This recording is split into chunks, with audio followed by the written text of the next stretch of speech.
6, the prototype. Matt Summers, who flew it from East Illawarra. That sound like that engine, there's no other is engine reported sound. to have said, don't touch it. Now she needs to get jumped over. From that aircraft, which was a quantum leap over the Hurricane. The Hurricane was basic aluminium monocoque fuselage. Look at that beautiful elliptical shaped wing.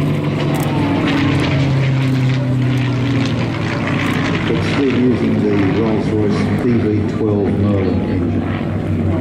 That's why it's actually quite wonderful if you're ever at an air show and you've got two On the Spitfire. Beautiful. Oh, it's in Australian colour.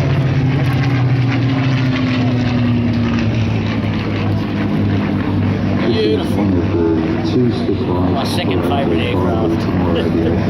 What's your favourite? Currently, only two Spitfires flying in Well, the Australia. Americans A couple of others being second. rebuilt, Actually, no, particularly Corsair. Mark 9 up at I love the Skye. Corsair, don't To you? Ross Flight. And this aircraft is painted in the markings of Wing Commander Bobby Gibbs, USA GFC. Gained fame flying Tomahawks and then Kitty Hawks in North Africa. Came back to Australia after a stint of 2 years, became the wing leader of the Spitfires, flying up